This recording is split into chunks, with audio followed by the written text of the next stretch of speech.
I'm sure you've heard about vitamin C or ascorbic acid, and I go deep into this treatment modality, specifically to focus on treatment of many cancers. I mean, certainly it's useful for the treatment of acute upper respiratory infections and has gained a lot of publicity in the last 2 years because of the COVID pandemic.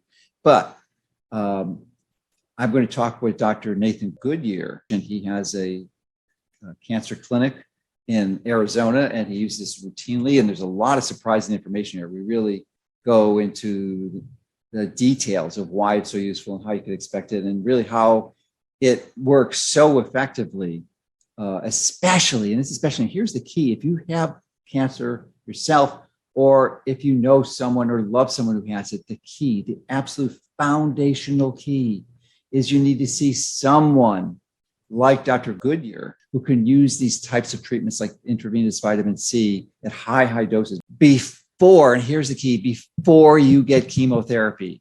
Most people who die from cancer die from the chemo. So you want to make sure that you seek out alternative therapies before you commit to chemotherapy. So that is probably the biggest pearl out of this whole dialogue. So I want to say it up front, and because repetition is the key to learning. So you've got to know that if you ever have a cancer, definitely do natural therapies before, because they're going to be a fraction of the cost. They won't damage your system, and they're much more likely to work effectively because they address the foundational cause. So you're going to love this presentation.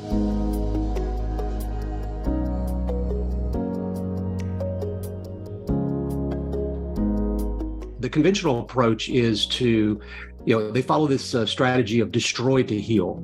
And I just don't know where that really occurs in nature. Studies have shown that when you give vitamin C with hyperthermia, here we're talking about whole body hyperthermia, you actually achieve a higher plasma ascorbic acid concentration. So that's going to impact the fight against cancer. If we can get them earlier in the process before they get conventional chemo radiation, the impact is huge. I mean, I can't tell you how many ladies with breast cancer have been able to preserve their breasts because of catching it early, catching it before, treatment incurs, and you can actually heal the body, not destroy it. And then, because when you destroy the immune system through conventional therapy, you're going to see it recur. The point here is vitamin C is not just directly killing cancer cells, so what we would call cytotoxic effects. Vitamin C is actually working within the metabolism of the cancer. So what that means is it creates an energy crisis. It actually depletes the body of certain intermediates that actually make it so this cancer that's addicted to sugar cannot use it efficiently, and it overwhelms it and it dies. It also depletes it of its ability to detoxify. Vitamin C depletes the cancer and the tumor microenvironment of reduced glutathione, and getting rid of that glutathione in that cancer eliminates its ability to handle the high oxidative stress that this pro-oxidative vitamin C therapy induces, and that kills the cancer cell. Conventional medicine will take an approach of kind of like throwing a monkey wrench in to shut the whole system down without a holistic perspective of how that affects the whole body. It's a very compartmentalized approach.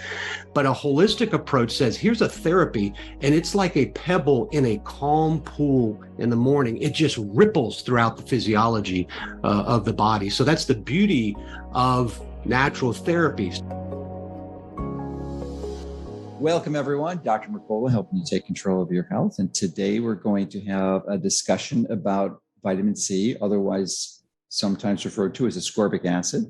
And to join us in that discussion is Nathan Goodyear, who is a physician who practices in natural medicine. And I met Nathan about 2 months ago in Denver, where we were both presenting at the Ozone Conference, sponsored by Dr. Schallenberger. It was in Denver, Colorado. And he's speaking at an event in Tampa on vitamin C. It's going to have some of the world-class experts there, including Dr. Paul Merrick, Dr. Pierre Corey, and a few others that I forgot about. I'm sure Nathan will remind me. But, Nathan will be presenting, and yours truly. So that's going to be in Tampa I think it's the first week of October. So it's open to the public. So you're welcome to join. It's a nice time to be in Florida and, the land of the free, essentially the freest state in the country, I believe. And so we're going to talk today about some of the highlights of that event and vitamin C in general and its useful purposes, especially in treatment of not only acute infections, like we've been struggling with most of the population in the last 2 years, but also in the treatment of malignancies and cancer. It's a powerful weapon, but you have to understand how to use it. And the devil's in the details. And Dr. Goodyear has treated many patients with cancer and ascorbic acid, and he can share some of his insights with us because it's not terribly expensive. There's a cost to it, of course, but as interventions go for treating malignancies, especially compared to conventional medicine, it's basically free. Okay, so welcome, and thank you for joining us today. Dr. Mercola, it's truly an honor. Thank you.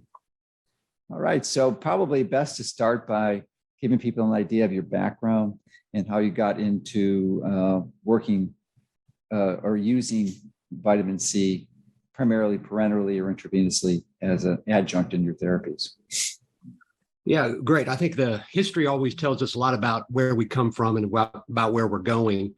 I'm actually a gynecologist by training, so I was a pelvic floor surgeon. Oh, sorry to hear that. Sorry to hear that. Yeah. So, but what I noticed, did you do OB too? Just a little bit, yeah. Because that's the thing that shortens your lifespan because you're a guy. Oh yeah, the World Health Organization's done all those studies on the overnight circadian rhythm disruption from the night shift worker, from nurses, and how it's carcinogenic. But anyway, so what I noticed when I came out of residency was that a lot of what we were taught in practical cause and effect, and here's the way you resolve it or remedy it, it worked sometimes, but most of the times it did not. So I cut my teeth with the hormones, as most do, and that seemed to fit well with me as it relates to hormones. I always thought that they were critical in the female group of patients that I would see, but I also saw men because it was a part of our primary care requirement, and we did a lot of cancer, a part of our gynecological requirement. So fast forward, I'm moving through the integrative movement starting at about 2006. And I developed my own rare tumor, leave it for docs to kind of get their own rare thing. I developed a pheochromocytoma. Oh, nice. Yeah. Well, 300 over 130, that's not so nice, but that's your blood pressure, I'm assuming. Yeah. So I don't even think most blood pressure cuffs go up that high, 300. Why didn't you stroke? You should have stroked out. Yeah, so post-operatively, the morning after surgery, I'm in ICU. So the first two wake-up calls I get are from the anesthesiologist and the surgeon, and they both tell me, I don't know how you didn't stroke. And I'm like, oh, thank you very much. But anyways, that began my final transition into just cancer. Already at that point, I was doing probably 50% cancer because hormones, begets those questions. Vitamin C was a part of that. And I've been in the vitamin research for a long, long time. And so the last 5.5 years, I've been primarily just holistic integrative cancer. Perfect. All right. So, and you're practicing out of Arizona? Yeah, I'm here in Scottsdale, Arizona, Brio-Medical. I'm the medical director here. And so we are a holistic integrative cancer clinic. We have 4 physicians here, 2 medical doctors and 2 naturopathic physicians. Good. Yeah, that's great. So I'm sure vitamin C is not the only modality you're using. So I'm wondering if you could, because we're going to do a deep dive into vitamin C, but I wonder if you can describe some of the other approaches you're using in your clinic. Absolutely. My goal is the conventional approach is to, they follow this strategy of destroy to heal. And I just don't know where that really occurs in nature. You have to heal to heal. And so what we do in our strategy of therapies is we try to target. So when you look at holistic natural therapies, there's this assumption by so many, including conventional medicine, that we're just throwing darts up on the wall and hope they stick. But in actuality, we're following genomics, epigenomics, transcriptomics, metabolomics, this kind of future of medicine that's here now. And we're being incredibly specific for the dysfunction within the cancer, but with natural, holistic, or integrated therapies. So vitamin C, for example, melatonin, both IV, oral. I love vitamin C with it's a natural therapy, but it's the gold standard treatment for malaria, Artesunate. Those two are beautiful in conjunction with prostate cancer and breast cancer. I love curcumin. Curcumin is incredibly broad in its anti-cancer effects, very specific. I love doing things like hyperthermia in sequence with high-dose vitamin C and curcumin. Studies out have shown that when you give vitamin C with hyperthermia, here we're talking about whole body hyperthermia, you actually achieve a higher plasma ascorbic acid concentration. So that's going to impact the fight against cancer, especially with the immune system. Of course, you can't talk about holistic integrative without mistletoe. I think the future. I was just going to ask you about that mistletoe, especially with hypothermia. Yeah, I love mistletoe. And naturopaths in your clinic. Oh yeah, I love it, but it's so misunderstood and misunderused. Just like vitamin C, everybody thinks Christmas, but you can use so to reduce, side effects and improve quality of life. But you can actually use mistletoe to induce fevers, fever induction therapy, which kind of goes back to absolutely, the late 19th century, where they were, giving this Coley's toxin to induce, resolution of some of these sarcomas. So natural therapies are powerful. And mistletoe seems to be almost universally useful in just about all malignancies. Would you agree with that? Yeah. And there's so many different types of mistletoe. And a lot of species. Different species. Yeah, the vast majority of them we can't get here in the U.S., unfortunately. Yeah. So is it your experience using it that I would suspect the earlier on the better, because Zev Zelenko, who recently passed, had a really serious cancer, and he consulted with me at the late stage after he had 3 rounds of chemo, and definitely directed him towards mistletoe therapy. And he had it parenterally and went to Europe and had a variety of other treatments. But obviously, it was too late, I think. Is that your experience? The earlier you started, the more effective it's going to be? Always the case. I don't like to talk about stages, but I think it's something the general public focuses on, because the word stage just evokes fear, and that doesn't help. But most of our patients will be, advanced stage 4, recurrent. They've gone through chemoradiation. We can have really good results there, but it's always a challenge. Typically, tumor burden's huge. But always, if we can get them earlier in the process, whether that's stage 1, stage 2, or get them actually before they get conventional chemo radiation, the impact is huge. I mean, I can't tell you how many ladies with breast cancer have been able to preserve their breasts because of, catching it early, catching it before, treatment incurs, and you can actually heal the body, not destroy it. And then, because when you destroy the immune system through conventional therapy, it's going to, you're going to see it recur. So I'm wondering, just generally, just a few quick questions, because cancer treatment always fascinates me, and I don't get an opportunity to talk to people who specialize in it too often. So one of the general principles seems to be that it's not so much the initial primary cancer that kills you, but it's when it spreads to the body or metastasizes, which is usually, I think, stage 3 or stage 4. So would you agree with that? And also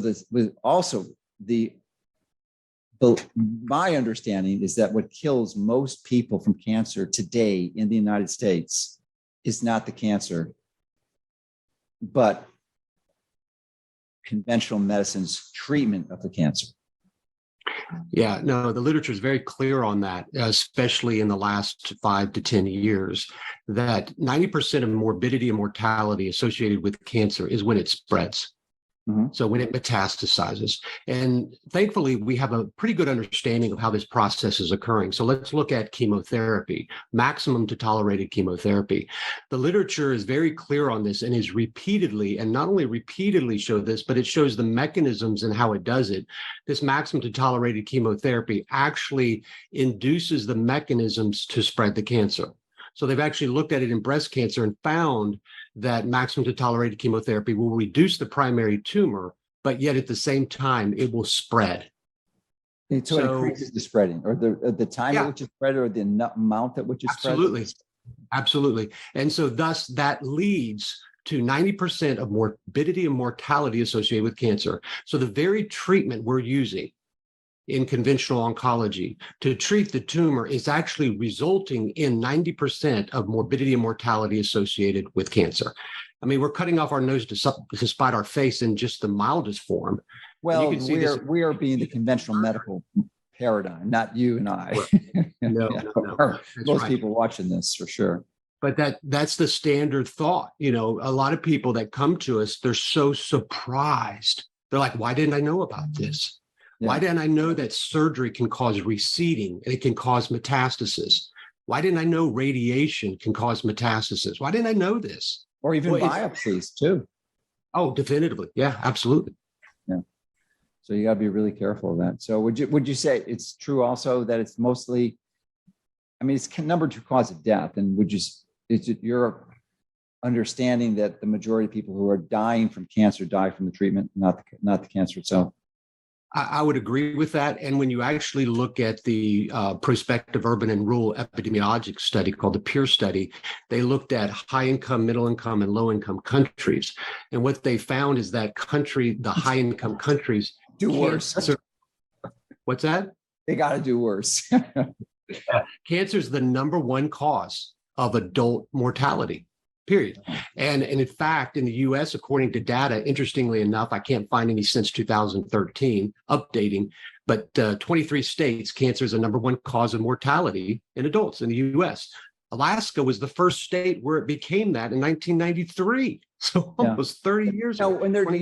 When they're using those stats, does it separate out heart attacks and heart disease and heart failure from strokes, or does it combine that strokes with heart attacks as cardiovascular diseases? Because I think collectively they should outnumber cancer when you combine the strokes.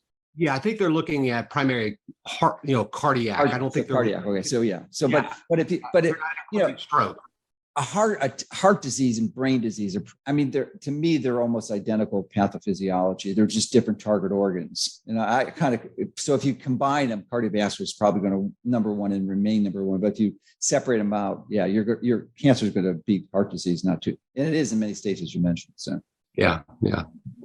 So thank you for allowing me to tangent out into a little bit of the cancer treatments, which gives us a preface for diving deep into ascorbic acid. So I listened to your lecture in Denver and I was really impressed and thought that people would enjoy hearing this because you shared information that isn't widely known. So why don't you just start from the top and just give us your perspective on vitamin C generally, and then we can eventually dive into its use for malignancies.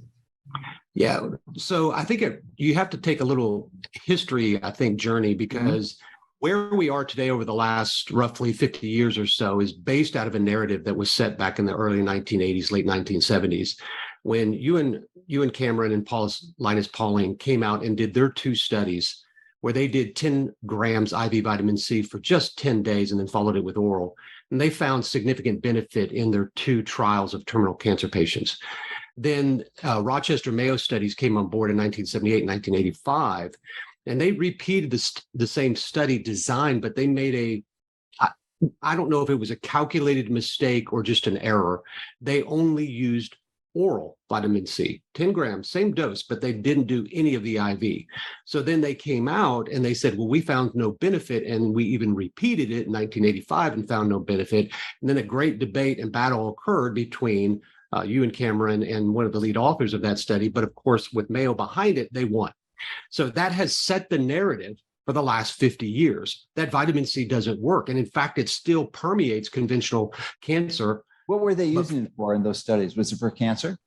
Sodium, yeah, they were using it for cancer. So, for example, Linus Pauling, you and Cameron, they saw in their initial study in 1976, they saw a 4.2% increased survival. Now, that just means they prolonged their survival. The second study, they actually found a 5,400% increase in 1 year's survival, just vitamin C. That's all they were doing, and it was just 10 grams for just 10 days. So, like you said earlier in the introduction, vitamin C is, relatively speaking, so cheap. But this was, in a way, I think almost a threat to some profitability because it's so easy. Yeah, because many, I mean, you know what the treatments are for most cancers, at least conventional treatments. And I think probably the starting range for many of these are six figures, $100,000, and go up from there. Maybe you can just speak to that for a moment. Yeah, it's crazy, the prior authorizations and insurance battles, though we don't even take insurance, that we try to do on behalf of our patients, because when you look at a holistic integrative cancer treatment program, most clinics that are running that way, they do things outside of that insurance model, but it still comes in drastically reduced in price. Because when you look at just one single therapy as it relates to conventional oncology, I mean, you're looking at hundreds and thousands of dollars for some of these, and that's being repeated in multiple cycles. Yeah. So these are additive. They're incredible. They're so incredible. Wouldn't it be unusual to get a bill for seven figures, $1 million? Oh, yeah. If you've got stage 4 cancer, you go in and you do surgery, you have any stay in the ICU, you're getting chemo, radiation. I mean, you're looking at high 6 to a 7-figure number. Absolutely. So, and just sort of a tangent, I'm just curious because I have no idea. I haven't been in practicing physician for 15 years or more. So what is the cost? And I certainly never used high dose vitamin C. I went up to 25. I don't think, maybe I did 50 grams once, but mostly the limit was 25 grams. And I know you use much higher doses in your practice. So what would say a typical dose of 100 or 200 grams in a day cost? And what would that, and what would the cost of a whole treatment series and program would have every week, so many months that would be? I mean, it's probably 5 figures, I would think, or lower. Yeah. So when you look at a patient that comes to us for 6 to 8 weeks, they come significally under that 6 number window. Okay. So, for example, we have patients come to us for 6 weeks for around $60,000. So that's roughly $10,000 a week. And we know money doesn't grow on trees, and we recognize that. But contrast that to conventional. Okay, $10,000 could be not even one treatment, of which there's multiple, ongoing. So when we're dosing in cancer, as you alluded to there, we have to dose not just based on a number, but based on the response and the desired effect that we're going after, which is what I talked about in that lecture about following the plasma ascorbic acid levels. Because if we're going to use something that's natural and holistic, guess what? We can follow the science to use it to target the tumor. Yeah. I mean, the evidence is on our side.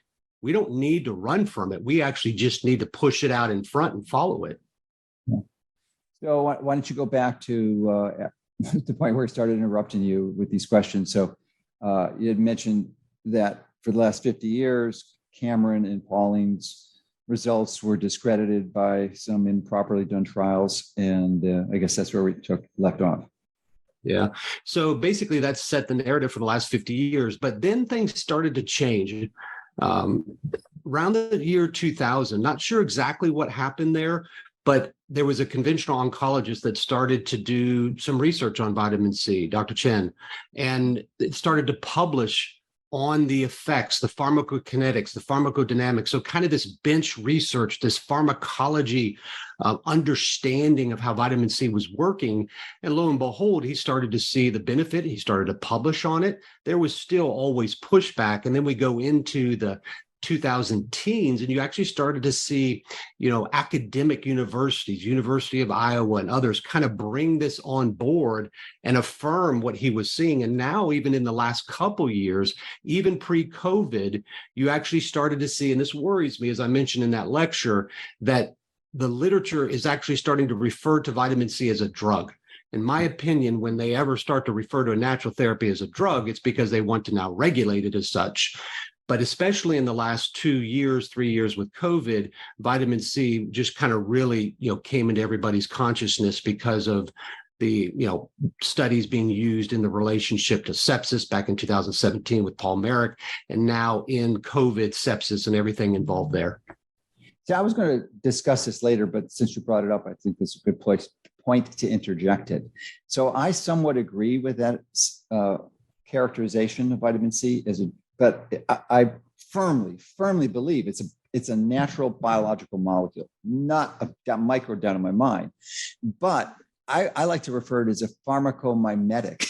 So it's a drug-like effect, because there is a massive difference in my mind, at least, and we can maybe talk about it now, and I'm going to certainly discuss it in Tampa at the event. Massive difference between whole food vitamin C and ascorbic acid injected parenterally. They're two different purposes. I would never use whole food vitamin C to treat cancer. I wouldn't ever use it for that at all, because it has a lot of supporting biological functions, specifically as it relates to copper and iron in the cell and the mitochondria. So, and it gets complex, and I don't have time to go into it, but that's why I like it. And I actually encourage people never to take ascorbic acid. And you probably don't share this view, but I never to take it as a supplement unless they're treating some acute illness, like an infection or certainly malignancy. Then go for it, because it's crazy not to. So that was my 2 cents, I guess, and concerns as a physician who really embraces using fundamentally natural whole foods and unprocessed foods. So I just think they're two distinct molecules. No, I agree with you in many parts of that statement. I mean, the concept of vitamin C being a drug, I agree with you, because when you look at the context of what that word means, drug, it actually means over time of history, that which makes medication. Vitamin C doesn't do that. That which induces, that's an opiate or a narcotic. Obviously, it's not that, or a poison. So these are the historical concepts of what a drug is. And vitamin C doesn't meet any of those. But then when you look at vitamin C pharmacologically, pharmacokinetically, and actually in the mechanisms, you go, well, this is no drug. It's actually inducing changes metabolically, epigenetically. That's the great thing about natural therapies is, conventional medicine will take an approach of kind of like throwing a monkey wrench in to shut something down at one point. So it's to shut the whole system down without a holistic perspective of how that affects the whole body. It's a very compartmentalized approach, but a holistic approach says, here's a therapy, and it's like a pebble in a calm pool in the morning. It just ripples throughout the physiology of the body. So that's the beauty of natural therapies. Now, in cancer, sepsis, you have to take something like what you talked about, whole vitamin C, these whole plant and nutrition. I agree with you on that. But when we're dealing with this major dysfunction, where things have metabolically, genetically, immunologically, they've gone off the rails, we have to come in and we have to really turn the tide. And that's where the IV comes in. That's where the sodium ascorbate comes in, because that's the only way we're going to be able to change that tide. And again, that's kind of the summary of what happened in those debates, those studies. Well, part of it is a dosing issue, because you really need to have mega doses. And if you're going to go oral, even with any type of vitamin C, you're going to be limited to at most like 20 grams. You have more experience, maybe you can comment on, but many people can't even tolerate 5 grams before the ascorbic acid acts as a laxative and you start pooping it out. So you're limited, and you need, which you'll talk about in a moment, I'm sure, grams of 50, 100, 200, 300 grams in a day. So you're never going to do that orally. Yeah, there's what's called 2-phase pharmacokinetics, whereby at a lower dose, the gut and kidneys will reabsorb the vitamin C and absorb it rapidly. But beyond that point, it's right around 70 micromolars, the kidneys start eliminating it, and the gut starts reducing its ability to absorb it. So you kind of reach a threshold, a plateau of which oral can impact systemic. So in cancer, what we want to do is we want to not just get things into the plasma, into the blood. but we want to make sure we get it into the extracellular fluid, that we get it into the tumor microenvironment, that we get it to the tumor, we penetrate the tumor, and more so, we saturate the tumor. And so when you have tumors all over the place, when you have a big tumor and you have a lot of immune dysfunction, the only way you can achieve that is through a high dose IV form, but you also have to follow it, because we can just, a 5'2" lady at 120 pounds sitting next to a 6'6", 330 pounds, they intuitively recognize that they're different, that their vitamin C dose is going to be different, yet most of them get the exact same dose. When you mean most cancer clinics. Yeah. And so you have to follow to make sure that you're achieving that therapeutic level. It's brilliant. I don't even know what percentage of clinics actually measure the level in the serum or the plasma. I would say very, very, very few. Yeah, I was impressed when you mentioned that, because it was an ideal. So why don't you discuss the typical doses you find in the blood from an oral regimen, maybe 5-10 grams orally, compared to the doses that you think are ideal for treating malignancies? Yeah, and I'm an advocate for oral vitamin C. So I don't want people to think from this interview that I'm not. When you look at viral... But you're not an advocate for treating cancer with the oral vitamin C. Right, exactly. Oral vitamin C is great for early onset and prevention of viral illnesses. It's great. You don't need necessarily IV in that point unless things have progressed. So from an oral route, when you look at the literature, for example, in UK adults, it estimates that their plasma adult levels are somewhere around 50 micromolar. So when you take oral dosing, there's several studies that have shown this. Now, some look at liposomal versus non-liposomal, but typically you're going to look at somewhere between about 100 micromolar, 80 to 100 micromolar with the non-liposomal vitamin C. With liposomal vitamin C, you're going to actually see an increased absorption of that into the plasma by about 3 to 5 fold. So all the way up maybe to 300 micromolar. I had no idea it was that big of a difference. That's great. Yeah, so liposomal can make a big difference, okay? And I don't want you to think that that's not helpful, but from a minimal threshold perspective of cancer, we need at least 1,000 micromolar in the extracellular fluid, not the plasma, the blood. So, but there we actually need much, much, much higher. So we're really targeting a level of about 20 to 49 micromolar. That's 20,000 to 49,000 micromoles compared to maximum 500. So very different. Yeah. So essentially 50 to 100 times the levels you could ever achieve even with liposomal vitamin C. Exactly. And that's what we need to, again, permeate through the blood to the extracellular fluid, to the tumor microenvironment, to the tumor, and however big the tumor. And really, we have to saturate that entire tumor and tumor bed. And that's the only way we can do that. But that then brings in, the dosing, the duration, the frequency, because you can't just say, well, let's just dose at this dose. You ask the question about what common dose do I use. I start at 1.5 grams per kilogram. That's kind of the evidence-based guideline about where to start. So over 100 grams for most. Well, yeah, it depends on the size. You're right. But for most people, they're typically starting at somewhere between 100 to 150 grams. And then we go up there based on their plasma ascorbic acid levels. But over the years, I've become pretty good at eyeballing it based on tumor burden, inflammation. So if somebody has a lot of inflammatory markers that are elevated, I'm going to go a higher dose. If they're 330 pounds, I'm going to go higher dose. So there's lots of things that you can kind of clue into needing to do a higher dose. But most of the patients, I think, are around 150 to 200 grams vitamin C, at least 3 days a week. Yeah. So that is astonishing to me. And because it was my understanding, and when I was using this in my office, that it's very irritating to the veins. And even when you go up to 50 grams, it's going to be a bit of a challenge. So I'm wondering how you bypass that. I mean, you dilute it in more solution and just, how does it not damage the veins at that level? Because it's pretty irritating. That's a good point. When you're talking about peripheral veins, Dr. Mercola, the doses are limited there, 50 grams, 75 grams. So typically, if we're using peripheral veins, we try to find some of the bigger ones. So you're not But using a peripheral vein. That's the clue. we're using central veins. Yeah, we're using Okay. central vein access because it becomes, we need that bigger vein. Yeah. And you're right. Vitamin C can create some issues with those veins, but when you give it give it in a central vein, it really is tolerated very well from that standpoint. But vitamin C at high doses like that, it can create some nausea issues, and so we work in that to prevent that. And as therapies go, there's no comparison compared to those chemo, radiation in terms of side effect profile. There's no comparison.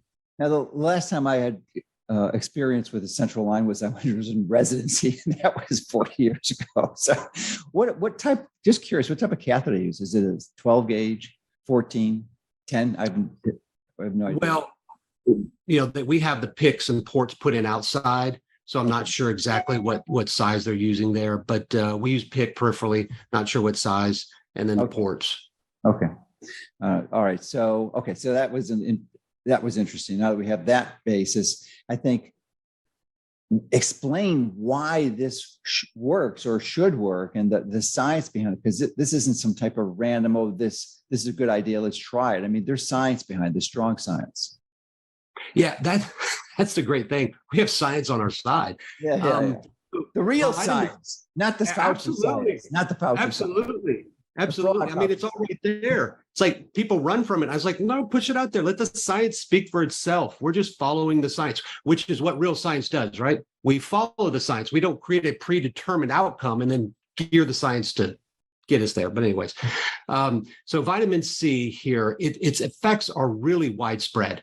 I mean, you can really classify it into about 7 different strategies: genomically, epigenomically, transcriptomically, proteomically, metabolomically, and then immunomodulomically. So the point here is vitamin C is not just directly killing cancer cells, so what we would call cytotoxic effects, so like radiation or chemo coming in and just saying, we're going to whack this tumor, so to speak, okay? That would be the direct cancer killing effect. Vitamin C is actually working within the metabolism of the cancer.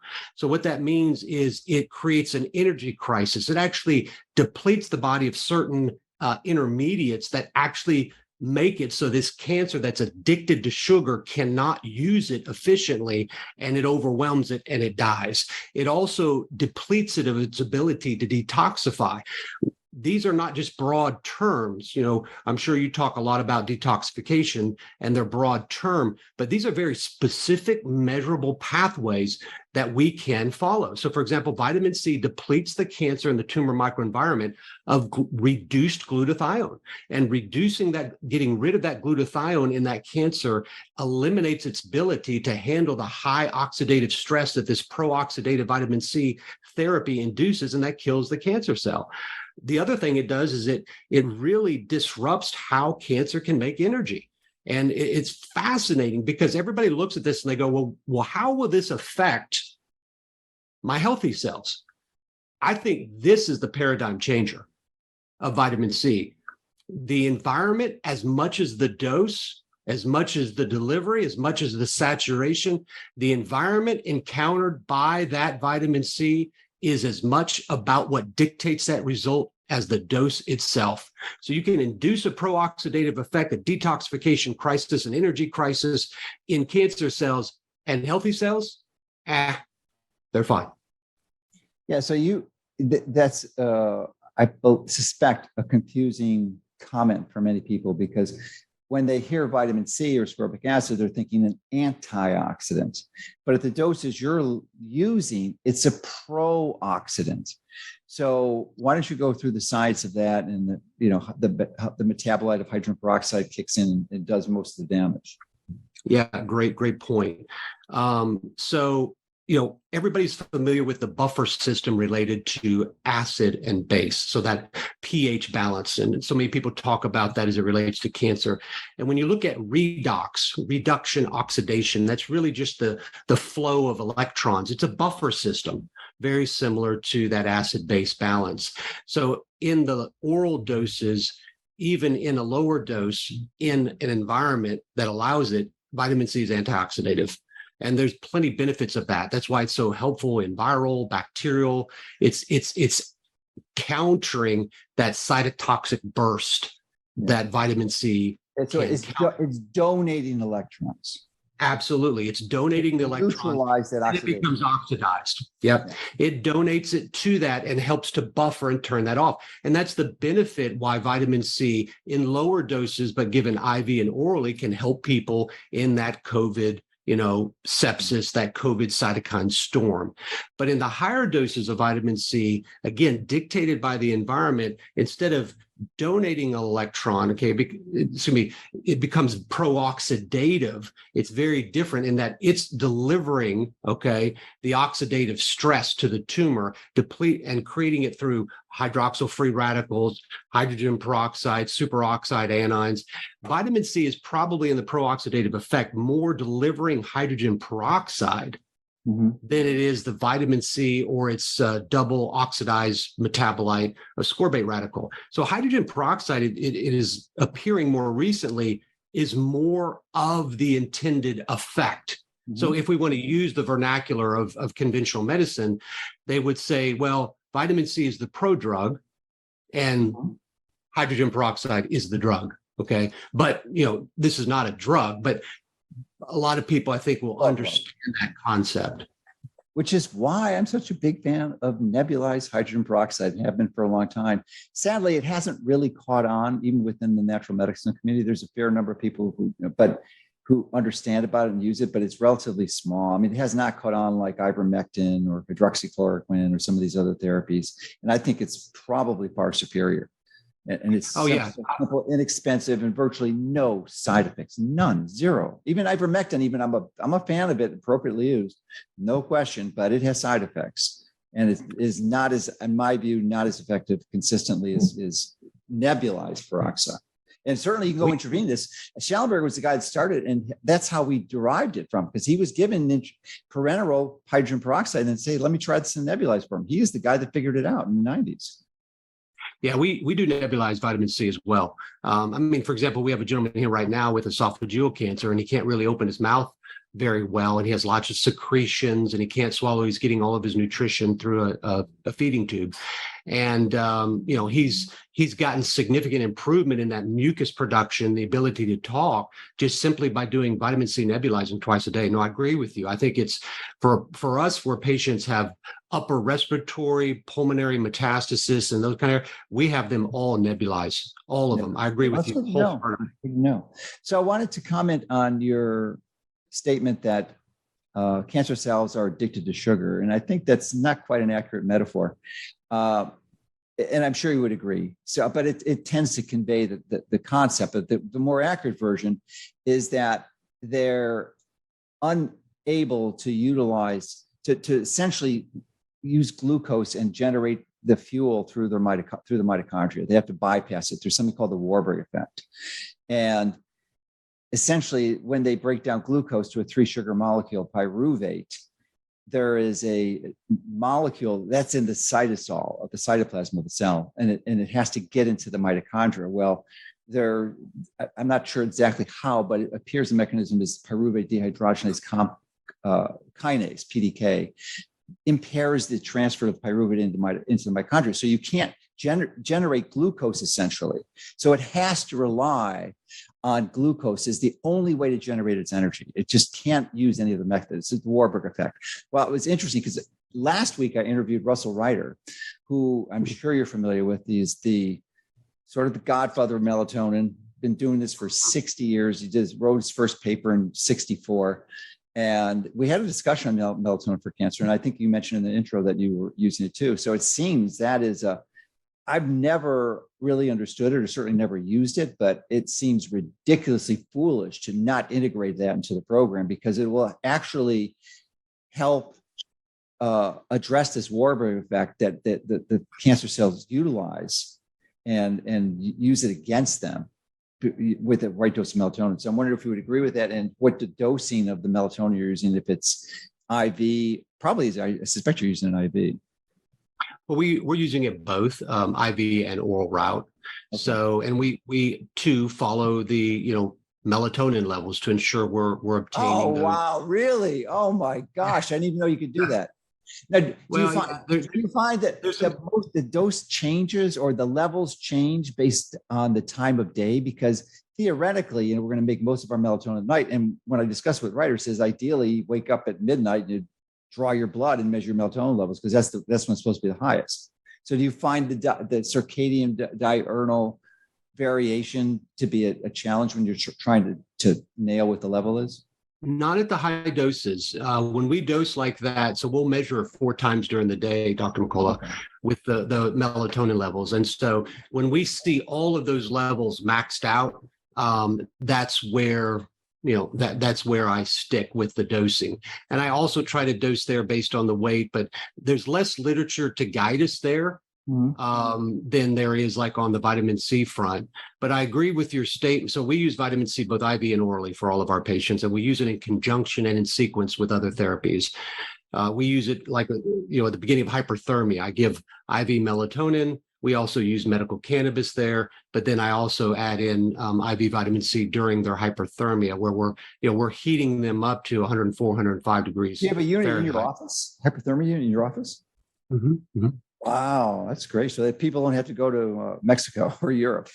You can do it in Arizona. It's incredible.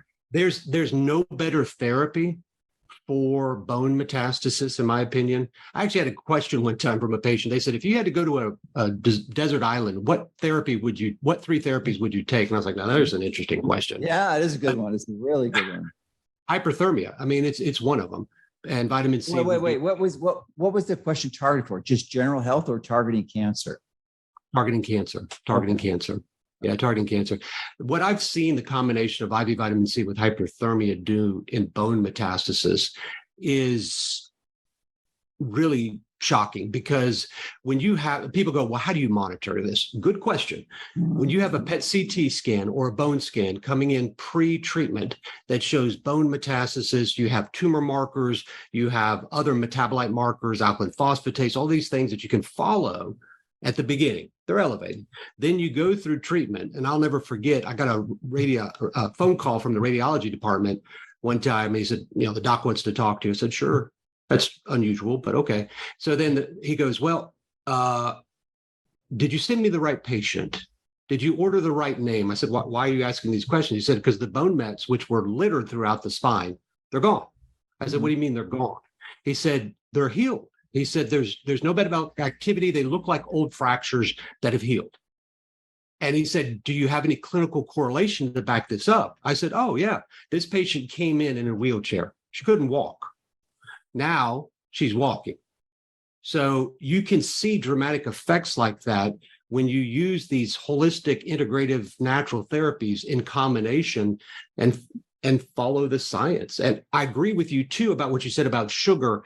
But I think what I try to do with patients is I try to meet them where conventional medicine has taken them, and then help to take them beyond that, which I know is what you do in your platform, which I commend you, because you're asking the questions that everybody's afraid to ask.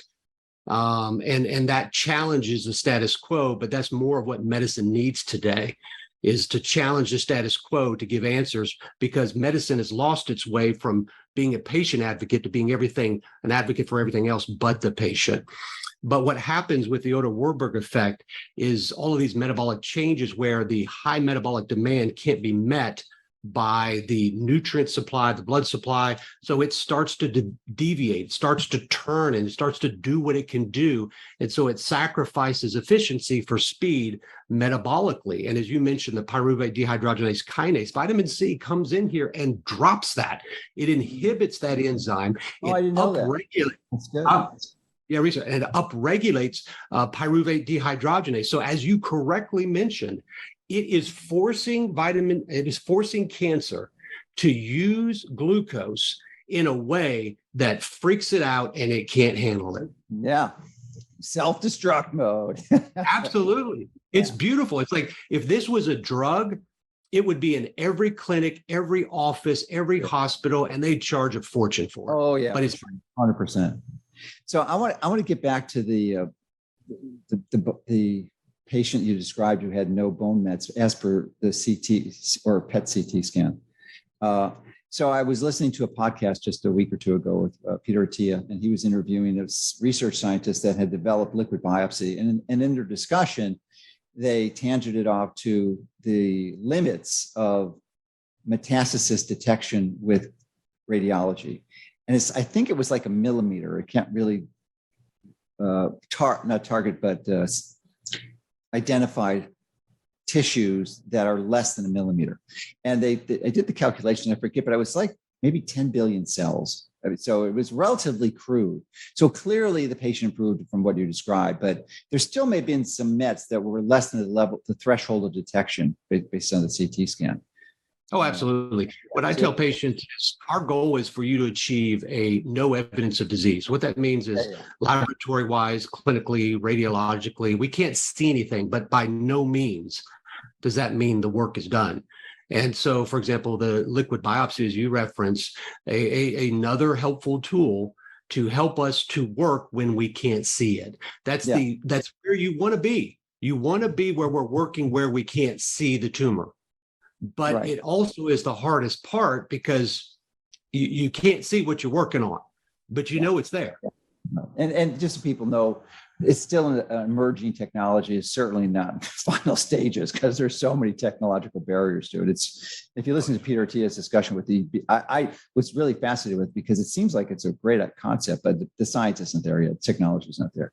But with respect to, I mean, you're grounded in natural medical science, so you understand the dangers of ionizing radiation.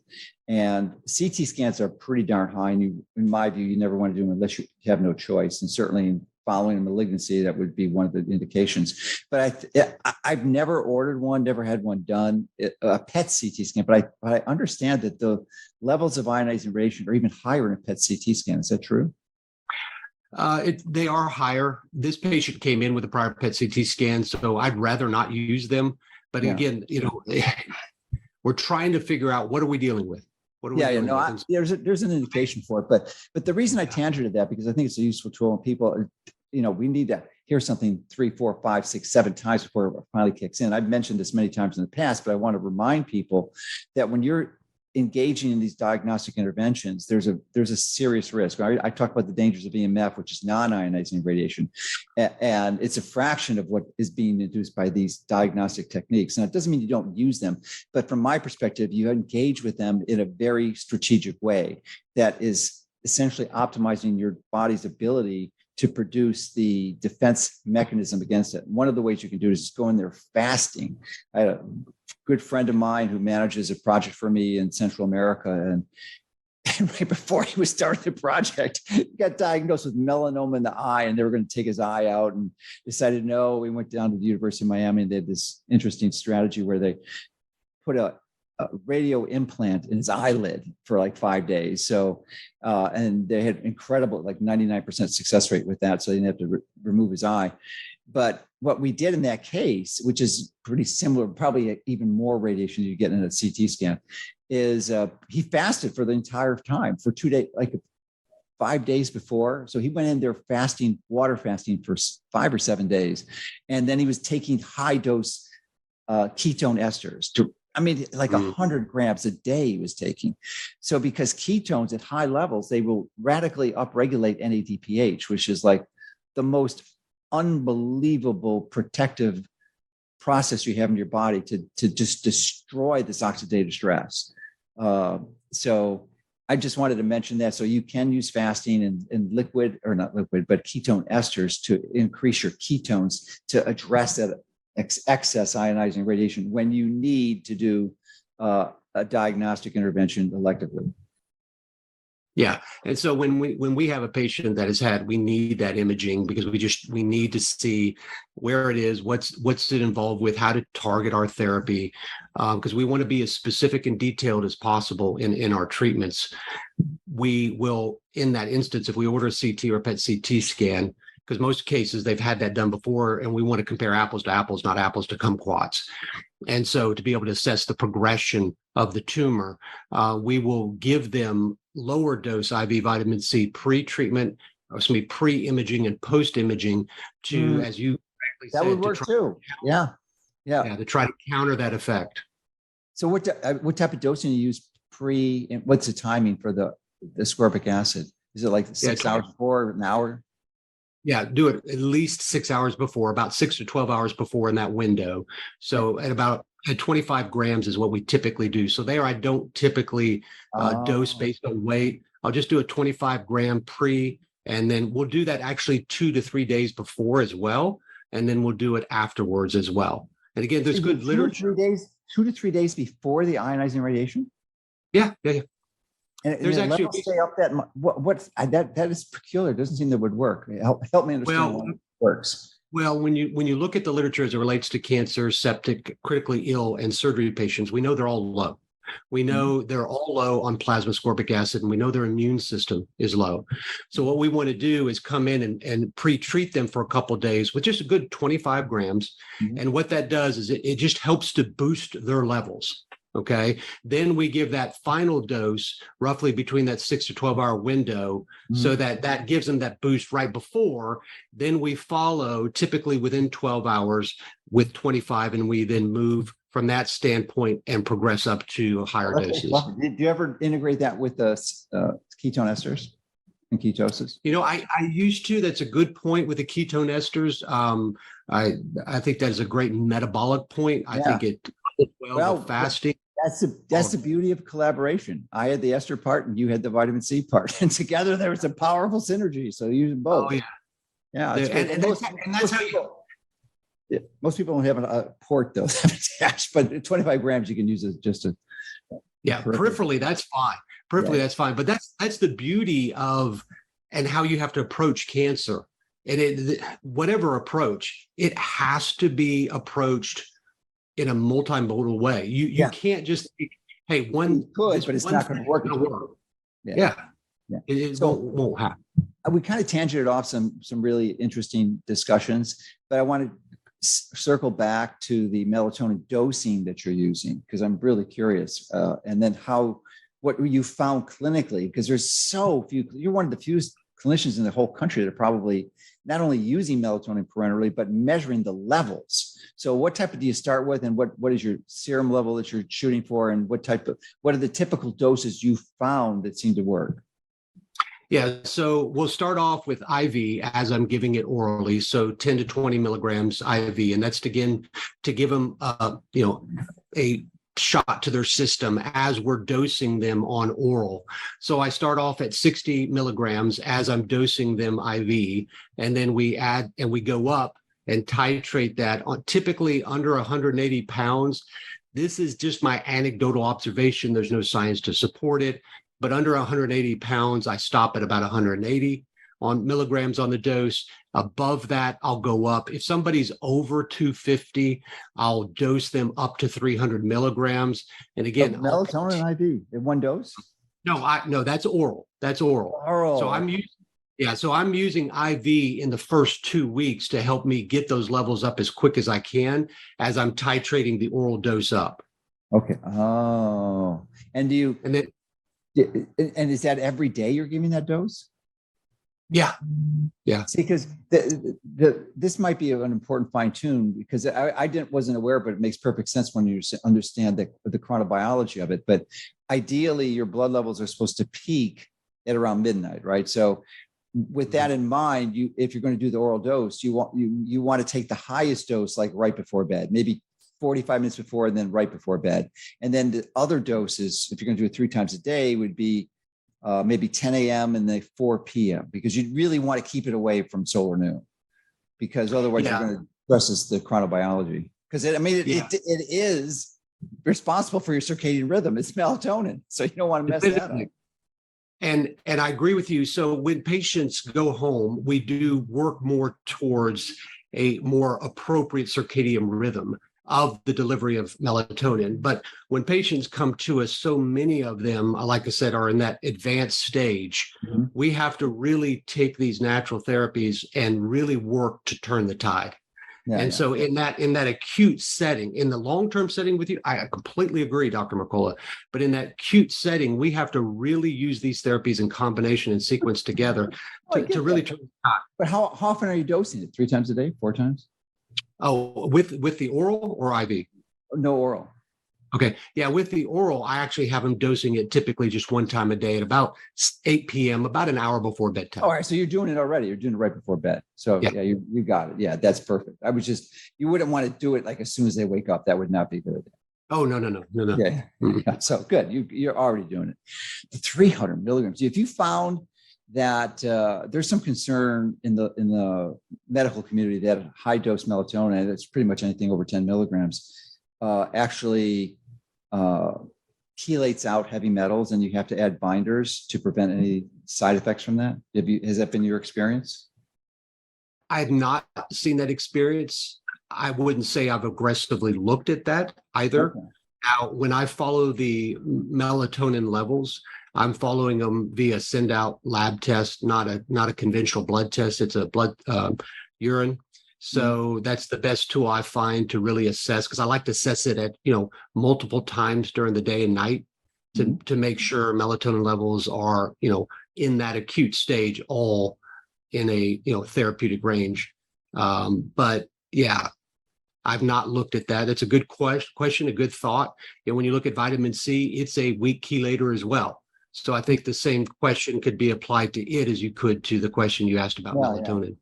Yeah, but probably the scope of things is just all a matter of perspective. A person's essentially terminal, it becomes a relatively minor issue in the long, acutely. So, you've got to keep them alive as the first priority. It's a triage scenario.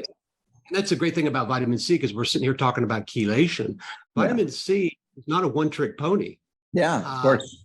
It antiviral, antibacterial, antiparasitic. Multi-drug resistant Mycobacterium tuberculosis being treated with IV vitamin C. Yeah. It's amazing what these therapies can be used for. A massive cause of death in the United States that most people aren't aware of is sepsis. And it has a very high mortality rate. Not treated properly, it's like 80% of the people who get sepsis are dead. 80%. That's pretty damn high. So, and of course, Paul Marik has the most notoriety for having the Marik protocol, or the Math Plus protocol, I think is what he developed, which is M is methylprednisolone, A is ascorbic acid, T is thiamine, vitamin B1, H is heparin, and then the plus he added a few other components in there. But so I want you to talk about it, because he's going to be speaking at this event in Tampa, and he surprisingly, and I've tried to interview him, but he just refuses to accept an invitation to be the dialogue. And I don't know why. I'm going to ask him at the event, but he limits his dose. And you might have, I think you have some inside information on this, to 1,500 milligrams, because the person who is coordinating this event, I think her name's Lior, is her first name? Yeah, that's correct. Yeah. So she is one of the main educators of vitamin C in the country, and has collaborated with Dr. Marik and helped mentor him in some of his understanding of vitamin C. But his main protocol limits it to 1,500 milligrams, which in light of the doses you just discussed seems ridiculously low. So I'm wondering if you could address and discuss that whole concept. Because he saved a lot of people's lives with this protocol, but it seems like it could be even better. Yeah. So, and I appreciate you talking about the Vitamin C International Consortium Institute, VCICI, because what this organization, particularly this upcoming conference, what's been put together is, with you, Paul Marik, Fleming, Richard Corey, these, and even I was having a conversation with a veterinarian oncologist yesterday evening. Just the different perspectives on how to use vitamin C, the clinical application. I've never seen a lineup like this. And you as we have 4 keynote speakers. You're one of them. I think this is really going to help to launch vitamin C, not just to something that's in people's consciousness, but something that we can get into clinical practice and really start to change lives. So back to the sepsis thing, the point, it's really interesting when you hear him tell about how he came across that. There was a patient that was dying of sepsis, and he had recently read a paper talking about the antioxidative effect of vitamin C. And so they on rounds, or I'm not sure exactly how it went, but the story was that he just said, well, let's give vitamin C with a little bit of hydrocortisone because that'll help too. And then let's give some thiamine. And lo and behold, this patient who was on, I think, 3 or 4 vasopressors to keep the pressure up, the system from collapsing, the next day, all the vasopressors were removed. And this was at a dose of 1.5 grams. My theory on why he used that, and he did that 4 times a day, which is every 6 hours, which when you think so about it, they got close to 10. Yeah. But even there, I'm shocked. I'm stunned at the results of that low dose. Yeah. So if he had used, I don't think you would have to use effects like what I do with cancer, because here you are trying to be antioxidative, but you need it systemically. And so I think you probably could do something as low as 25 grams here. But I do think you need to repeat this throughout the 24-hour cycle, because we know the half-life of vitamin C in just plasma and healthy liver tissue, it's gone in a heartbeat. And sepsis, something that's going to work for a few hours. Heartbeat is not a half-life, unless it truly is like a fraction of a second. Yeah, it's in 17 minutes. Its half-life is it is very, very quick, very quick. And so you know what the half-life of melatonin is? It's 40 minutes. Okay. Yes, but it varies depending on the oxidative stress. So if you've got high oxidative stress, it's going to be consumed like instantly. Yeah. So here, the 25 grams probably dosed, 3 to 4 times a day would be very appropriate. But you can follow this, again, looking at the sepsis literature or critical illness literature, follow it with C-reactive protein, follow it with interleukin-6. These are inflammatory markers, and you can actually see these levels go down. And that's important because this is a part of that cytokine storm that got such, headline press during COVID. But it applies to chemotherapy-induced metastasis. It applies to so many different aspects of sepsis and critical illness, that all of this research that he did there, and it really shows a very good intuitive questioning mind coming out of conventional academia medicine, willing to say the science says this, I'm going to go there. So I have to applaud people like that because a lot of the patients and people maybe listening to this interview, they don't understand the barriers to using vitamin C in my practice, let alone in somebody that's straight up conventional. I mean, it's not just barriers, it's targets for destruction. Yeah. And to expand on that, he lost his hospital privileges, and he was a hospitalist. I mean, that's how he earned his living. They took his privileges away, and they are in the process now of taking his internal medicine board certifications away. See, and he's in a lawsuit with him. He and Pierre Corey too. Yeah, and Peter Mercola, same boat. So science has lost its way. I mean, science has not lost its way. Well, it's the political powers that have been interfered with the process. So science is science. It's objective. It's like a gun. You can use it for good or use it for bad. They're clearly perverting it to nefarious purposes. Yeah, that is true. And I think it's also too recognizing that we're all biased, and coming into that, we have to recognize that. But I think we need, if we restore ourselves in medicine to actually being patient advocates, and that's really what you're doing through everything that you do. And that's really what Paul Merrick was doing. They were being a patient advocate. They were willing to say, hey, this doesn't fit our paradigm, but nothing else is working. So there's science here. So I'm going to be a patient advocate. I'm not going to be an advocate for hospital or whatever. I'm going to focus on trying to help this patient, even if that puts me at risk. But I don't think he ever thought in his wildest thoughts that would happen. But it has. He was relatively insulated because he had such solid academic credentials that he can get away with the vitamin C stint. But once COVID narrative hit, he was good. He ran straight into a brick wall. Yeah. It's exactly what you predict, but he was, in the non-COVID world, he was fine. But once you interject that variable, it's just a disaster. So have you gone through similar efforts to decredentialize you or sure. medical board? Sure. you come underneath attack. That's why there's very few places in the United States, Dr. Mercola, where you can practice integratively, truly integratively. Arizona and Florida. I wouldn't even put Texas in that mix. I think those are the two states. Now Arizona has a homeopathic license option, and I know many integrative doctors use it. Are you using it in your practice for protection? Yeah, so I'm both licensed as an MD homeopath and as an MD. Okay. Good. In that dual licensing, don't think that those boards really like each other either. What happens is, you get caught in the middle of that debate, and a good colleague of mine, a friend, said, "Oh, just the love that you have," and I was like, "Yeah, but I'm feeling like my love is being torn apart. They're tearing me apart." So, but yeah. All right. Well, that's helped. Because I remember that because I know Gary Gordon. I'm not even sure if he's still alive, but he had an Arizona homeopathic license too. But he was another pioneer, mostly in chelation.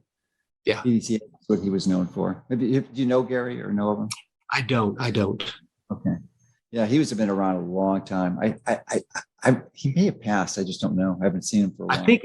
I think he has, because I think he was pretty foundational in the Arizona homeopathic medical. Yeah. He was one of the guys that started it. Yeah, I think he did pass. I think maybe 3 to 4 years ago. If my memory serves correct, because his wife, I actually met her, and I think I met her right after he had passed. And if he's still living, my mistake, but I think you're correct. Last time I saw him, he wasn't looking good. So we were in the restroom together, and I said, "Gary, we got to get you into someone who's, do a nice workup for you." And I think he passed shortly after that. We have two states that are bastions for freedom here, Florida and Arizona. And that's really what we're dealing with here. Yeah. And interestingly, those, you got to imagine that maybe the sunshine has something to do with it, because those are the two best states in the winter to be in. Arizona is better than California, for sure, in my mind, because you get more sun and it's a little warmer temperature, but definitely more sun. It's actually a little bit higher latitude, but because I think it's an elevation. Are you guys at a few thousand feet or so? Yeah, well, if you get a little bit north in the valley, you can get to 2,000, even 3,000 feet very easily. But down in the Phoenix downtown area, it's about 1,000, I think. Okay, so the reason that's important, because the higher elevation you have, the less filtration you have of the atmosphere. That means you get more UVB coming through, which is what generates vitamin D. So that's why people in Utah can get pretty good vitamin D levels even in the winter, because they have such a high elevation, sometimes 10,000 feet. So, it's the concentration of ultraviolet B radiation that's responsible for the benefits. Do you integrate sun exposure as to part of your comprehensive holistic approaches? Yeah, that's a really good question, because, people want to focus on the treatments when they come here. And I tell them, well, your treatment's going to continue when you go home. 100%. But a lot of people don't look at it that way. They're like, "Oh, I'll come for this time frame, and then I'm done." Right? No. You've got to keep doing things at home. This is a complex process. But our facilities here actually allow people to get outside, and that's the great thing, because it's the day that we have here that's not sunny is the rarity. And in fact, everybody mopes around here to press when we maybe have some high thin clouds, because here your wardrobe's very easy. You wake up, is it warm? Check. Is it going to be sunny? Check. Okay, I'm good. And so you figure it out. But we'll put a shirt on or not? Yeah, we do require clothes in the clinic, so we do require that. Yeah, but they come off as soon as you exit the clinic. Yeah. Then we might get in trouble. My doctor told me to run nude. No, I did not. No, just mostly the clothes, just like swimming suit. That's it. When I tell them, when they strip down to your swimsuit. That's right. Not when you go swimsuit. Here's what I want you to do. I want you to get in your front yard or backyard or whatever best allows you to do this, and take off everything but shorts. You need that chest. You need that back. You need as much legs as you can. You need full sun exposure, and that needs to be a part of your daily regimen. I talk to them about prayer and meditation and exercise and sun exposure. Critical. All of these are critical. Yeah, because you can get vitamin D. I believe people living in Arizona and Florida and even California to a certain extent It's like criminal that they would swallow a vitamin D capsule because they can get it for free and much, much more. 95% of melatonin is produced by near-infrared exposure from the sun on your skin. 95% of normal melatonin production, not induced therapeutically through IVs like you're doing, but 95%. So when you're given free vitamin D, free melatonin, free nitric oxide optimization, serotonin increase, and structure of the body water, it's just magnificent. So I'm glad that you're doing that. What about are you talking to them about lowering their omega-6 content and processed seed oils? Yeah. So we really work on a plant-based diet strategy. So Plant-based. You were plant-based? Yeah, but we had I didn't know. Darn. We had other things in. Now I We have had to other figure out things. some nasty things to say about the event. I'm not raw food. Okay. I just want There's nothing wrong with raw food. I'm not discussing aspersions into raw food, but plant-based has some serious issues, especially when it relates to linoleic acid, because it's really hard to be low linoleic acid being plant-based. Because I knew you were going to say that. Yeah, you can do it, but it's hard. It's really hard. Nutrition. Here, let me tell you why I use the plant-based diet here. Okay. There's good literature. I agree with you. We're going to have a dialogue in Tampa about this, okay? Oh, yeah. We're going to beat heads. What I'm trying to do there is to really affect a change in the gut microbiome. Okay, yeah. So sure. And the research has shown that the gut microbiome in particular populations are very significant in improving the efficacy of treatment or reducing the side effects. And so a plant-based diet is one of the ways, without just giving them another probiotic to take, because I tell them, look, the best probiotic is food. It's what you eat. And so by aiding that with a plant-based diet, of course, we add other things into that, Dr. Mercola, of course, fish and things like that. But these strategies help us to set that foundation in the gut so as to help improve treatment effectiveness as well as reducing side effects. So that's where that is. But I'm not a hard follower to. I don't think anyone could argue that plant-based diet is exponentially superior to the standard American diet. There's just like no comparison, none. So you got it going there. I just think there's even further benefits, and I look forward to discussing that with you in Tampa. always areas to learn, Dr. Mercola. Yeah. Just further refining it, because it's, you taught me a lot of things today. I'm excited to learn. I guess one question before we close, and you can discuss some of what we can expect in Tampa, because anyone watching this is invited to attend. What would you say the typical range of successful interventions that you have for people who visit you for these malignancies? And I'm maybe you can divide that down into the fact if they're pre-metastasis or post-metastasis, because I imagine the results are quite different. They are very different. And then pre-treatment, post-treatment. Yeah. So, I'd say probably 90% of our patients are metastatic in prior treatment. In those patients, in a 6-week or maybe 8-week cycle, we can see a significant reduction in tumor burden. So what I tell them, when you come into our clinic, my goal is no evidence of disease when you leave. And they go, is that possible? Well, as that one case study I mentioned with that patient, it was achieved. Now, she ended up being with us for 9 weeks, but the point is she came in a wheelchair, she walked out, and her PET CT scan, though at that point didn't reveal resolution of disease, it says we don't see anything.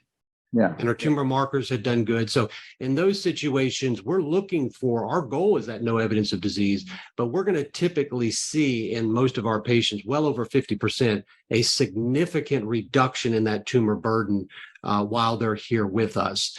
Now, aftercare, that's very important to continue that process. And what we're talking about here is at least a 50% reduction in the tumor that you can see. And so many of our patients will come in like with the breast is the whole tumor.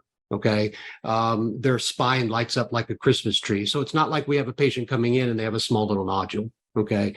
These are patients that have failed chemotherapy twice, surgery, recurred. It's a tough spot to be in, but if we can set a goal that is no evidence of disease and see a 50% reduction in these patients, hey, that's something that we can work with, because we're not destroying the body. Actually, we're working to build it up. But the previous treatments did destroy the body, which is so. Absolutely.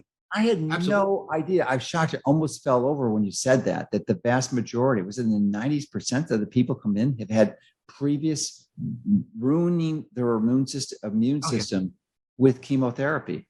I mean, that Oh, is like absolutely. the death sentence. I mean, there's got to be a marketing campaign to highlight what, I mean, what I guess is it's typical. I mean, our head of IT where my office, I mean, he has the same thing. He had a really bad cancer in his mouth, jaw, and he wound up in surgery and conventional treatments. And, and he's been in multiple rounds of chemo. I mean, when your life's at stake, it's people almost and your experience confirms it. They almost invariably go with conventional medicine. They will not try you first when they should have been. If they tried you first or someone like you with these approaches, I mean, basically it's a shorter course of therapy. And it's almost, would you, in your experience, I got to think from what my knowledge that it's almost a guarantee that if you get in before chemo, you're going to resolve it.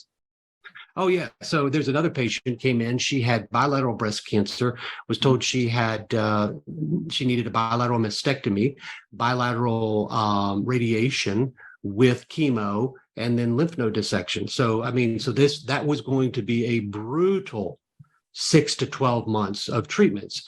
So when I was talking to her before she came, I said, let me tell you, my approach has been, is that since you've not had any treatment, if we take this in a healing perspective and through a holistic integrative approach, you may not just save your breast, but you may negate the need for any of those other therapies.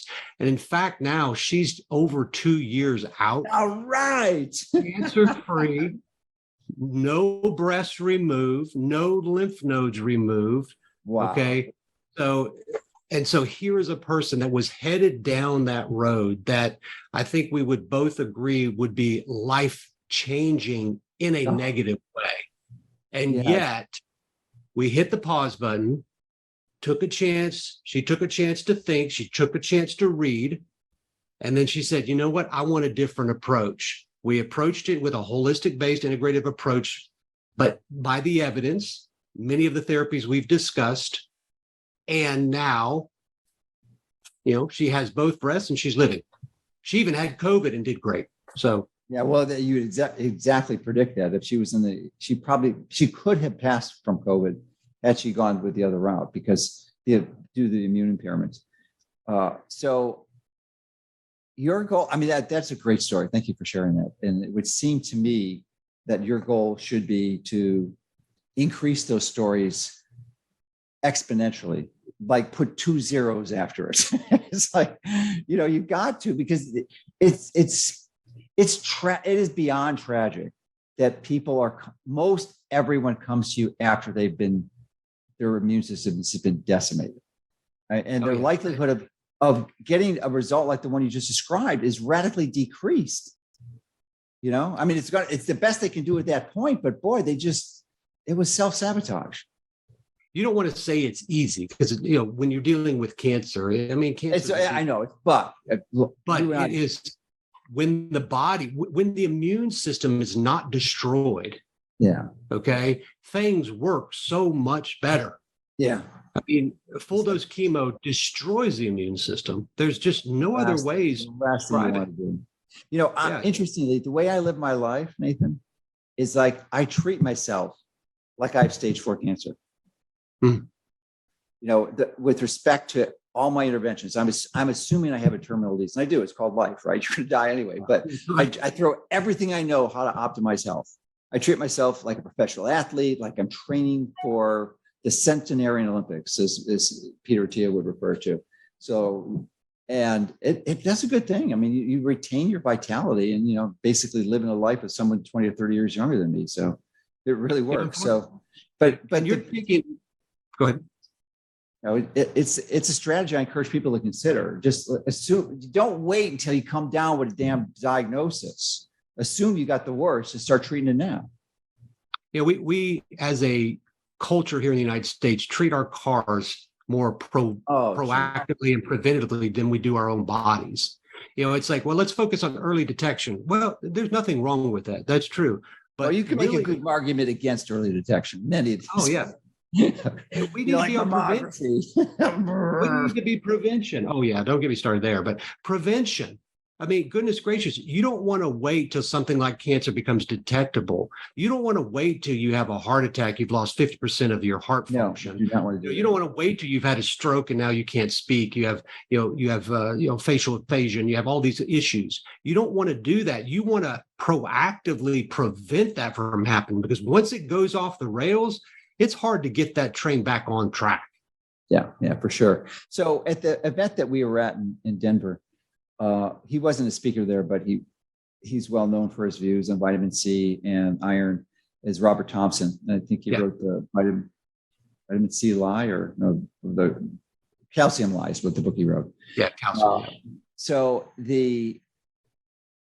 I believe there's a lot of truth to what he says. I mean, I disagree with him some things, but the reason I bring him up is that he's a good example of a clinician who strongly strongly believes in the danger of excess iron, and that almost certainly every adult male and most adult women have excess iron. So I'm wondering if you have integrated that into your approach and are looking at ferritin levels and using aggressive phlebotomy strategies to lower the iron levels.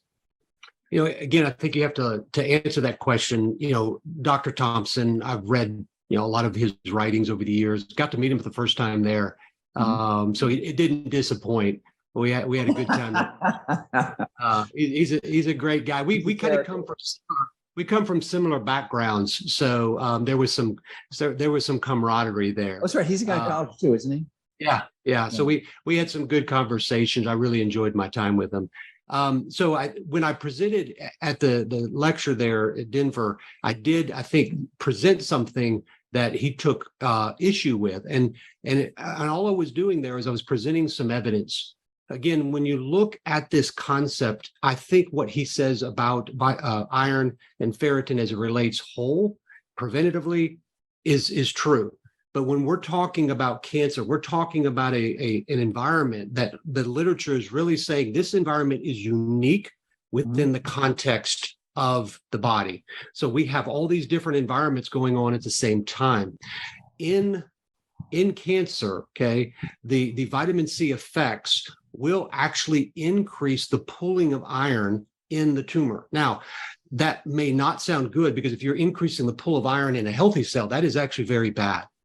But if you're increasing it in the cancer cell, that is exactly how that vitamin C, through the hydrogen peroxide, through the interaction with that metal, through the reaction, that's how it's going to destroy it. Yeah. So increases oxidative stress. And then absolutely. I follow the iron, the ferritin levels, the ratios every week.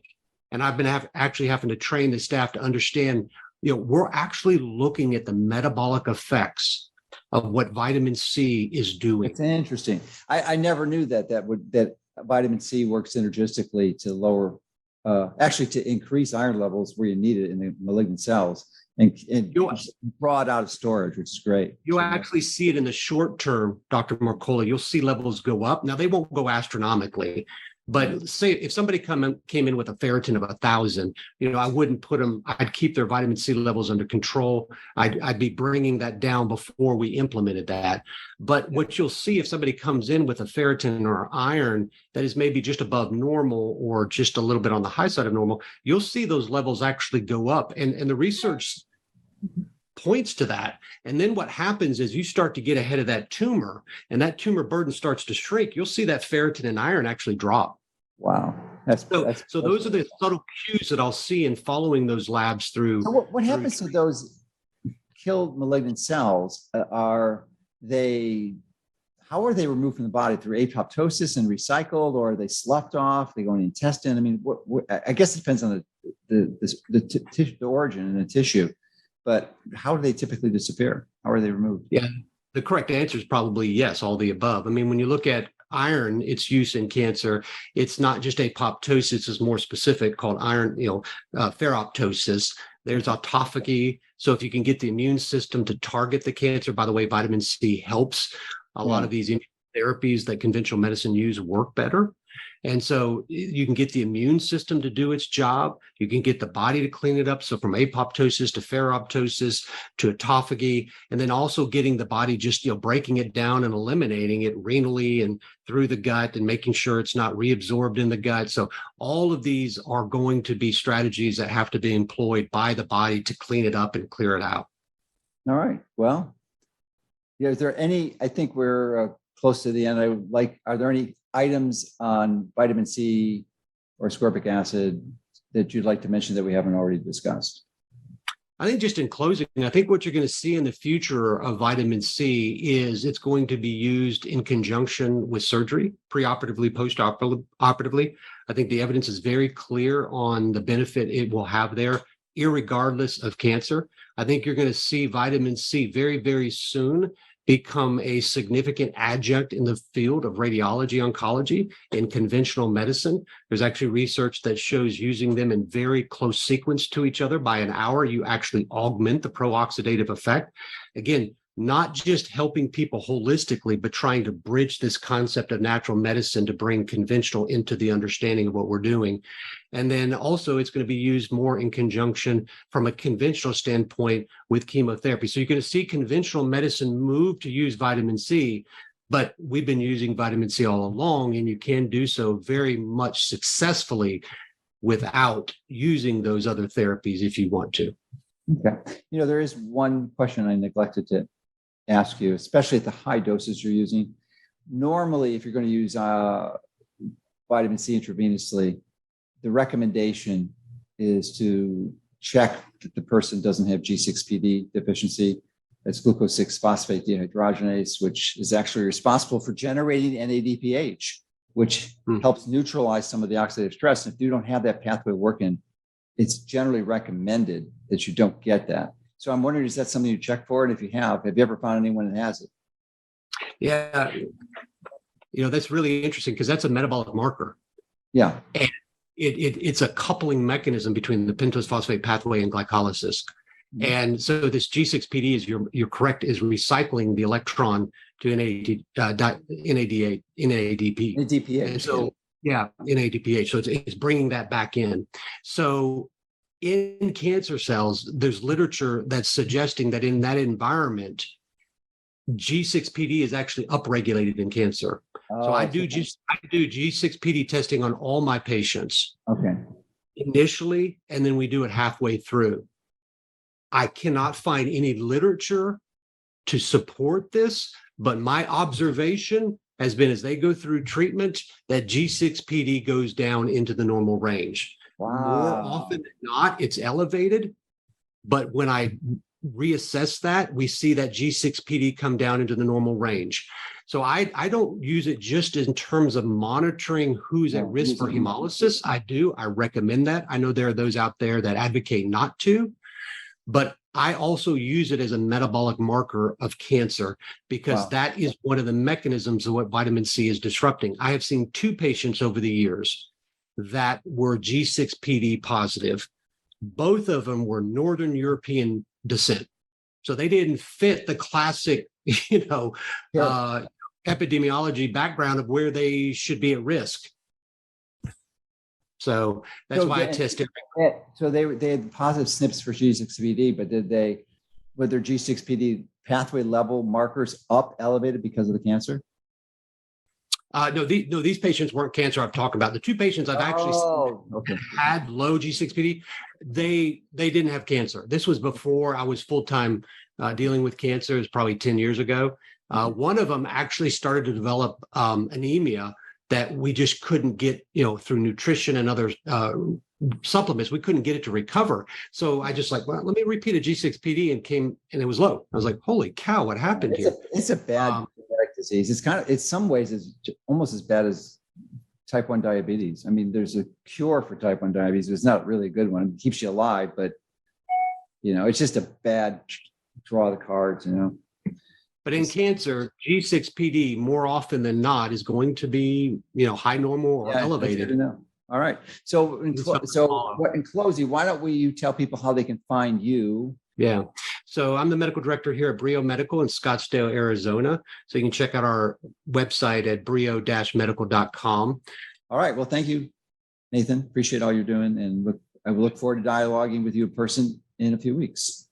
I look forward to it. All Take right. care. Thanks so much for watching. Remember, hit the like and subscribe button so you can get more videos that can help you and your family take control of your health.